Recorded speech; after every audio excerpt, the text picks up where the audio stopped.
ایک بادشاہ جو بڑی عظیم الشان سلطنت کا مالک تھا، اکثر وہ اپنے محل کی بالکونی میں کھڑا ہو کر باہر صحن میں کام کرتے ہوئے چلتے پھرتے نوکروں خادموں کو دیکھا کرتا۔ ان نوکروں کے ہنستے مسکراتے چہرے اسے حیران کر دیتے۔ ایک دن اس سے رہا نہ گیا تو اس نے اپنے سب سے عقلمند وزیر کو بلایا اور پوچھا، یہ میرے جو نوکر ہیں یہ اتنے خوش باش کیسے پھرتے ہیں؟ یہ مجھ سے بھی زیادہ خوش نظر آتے ہیں، حالانکہ یہ بالکل غریب ہیں، ان کے پاس کچھ بھی نہیں، کوئی مال و دولت نہیں، اور میرے پاس کسی بھی چیز کی کمی نہیں، پھر بھی یہ مجھ سے زیادہ خوش کیسے ہو سکتے ہیں؟ ان کی خوشی کی آخر کیا وجہ ہے؟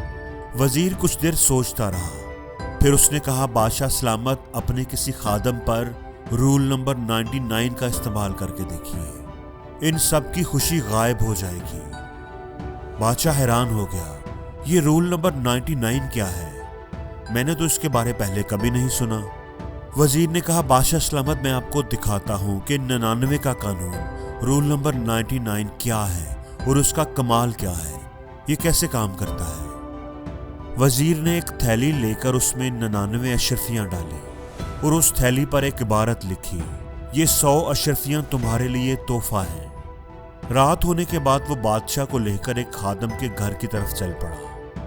اس نے اشرفیوں کی وہ تھیلی خادم کے گھر کے سامنے رکھی، گھر کا دروازہ کھٹکھٹایا اور بادشاہ کو لے کر ایک سائیڈ پر چھپ گیا۔ بادشاہ سلامت اب رول نمبر 99 کا کمال دیکھے۔ بادشاہ حیران تو تھا کہ یہ وزیر کیا کر رہا ہے، لیکن وہ خاموشی سے دیکھتا رہا۔ دستک کی آواز سن کر خادم باہر نکلا۔ اس نے ادھر ادھر دیکھا، اسے کوئی نظر نہ آیا۔ پھر اس کی نظر تھیلی پر پڑی۔ اس نے وہ تھیلی اٹھائی اور اندر چلا گیا۔ تھوڑی دیر بعد گھر میں ہلچل کے آثار نظر آنے لگے۔ گھر روشن ہو گیا تھا۔ وہ خادم یقیناً اشرفیوں کو گن رہا ہوگا۔ اس نے وہ اشرفیاں گنی ہوں گی تو وہ 99 نکلی ہوں گی، جبکہ تھیلی کے اوپر 100 لکھا ہوا تھا۔ اس نے سوچا ہوگا کہ شاید ایک اشرفی باہر گر گئی ہے۔ خادم باہر نکلا اور اشرفی کی تلاش شروع کر دی۔ تھوڑی دیر بعد اس کے گھر والے بھی باہر نکل آئے۔ سب مل کر اشرفی کو تلاش کرنے لگے، لیکن اشرفی ہوتی تو انہیں ملتی۔ خادم اپنے بچوں کو ڈانٹ رہا تھا کہ وہ دھیان سے اشرفی تلاش کریں۔ وہ بڑے غصے میں اور بے چین دکھائی دے رہا تھا۔ ساری رات وہ بچوں کو ڈانٹتا رہا اور اشرفی تلاش کرتا رہا۔ اگلے دن جب وہ خادم کام پر آیا تو وہ تھکا ہوا اور پریشان تھا۔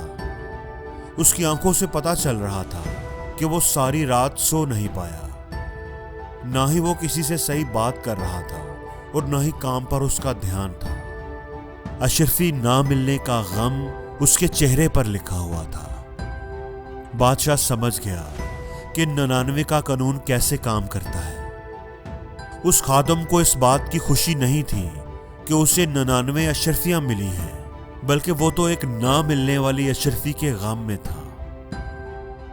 دوستو، ہم سب لوگ بھی ساری زندگی 99 کے قانون پر عمل کرتے رہتے ہیں اور پریشان رہتے ہیں، دکھی رہتے ہیں، اداس رہتے ہیں۔ ہمیں اگر 99 نعمتیں بھی مل جائیں، پھر بھی ہمارا دھیان اس ایک نعمت پر ہی ہوتا ہے جو ہمیں نہیں ملی ہوتی۔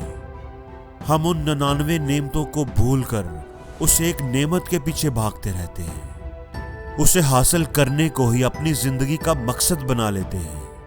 99 ملنے کی خوشی کو بھول کر ایک نہ ملنے کا غم گلے لگا لیتے ہیں، اور پھر ہم دکھی، اداس، افسردہ رہتے ہیں۔ دوستو، زندگی میں آپ خوش تبھی رہیں گے جب آپ نے ابھی تک زندگی میں جو کچھ حاصل کرنا ہے، جو کچھ اچیو کرنا ہے، اس کا حساب رکھنے کے ساتھ ساتھ جو آپ حاصل کر چکے ہیں، جو آپ اچیو کر چکے ہیں، جو نعمتیں آپ کو مل چکی ہیں، ان کا بھی حساب رکھیں گے، ان پر اپنے رب کا شکر ادا کریں گے۔ اگر آپ نے ایسا کیا تو آپ ایک خادم بن کر بھی خوش رہیں گے، لیکن اگر آپ نے ایسا نہ کیا تو بادشاہت بھی آپ کو خوشی نہیں دے سکے گی۔ اور زندگی میں ہر روز کچھ نیا سیکھو، نیا سوچو، نیا کرو، لرن کرو۔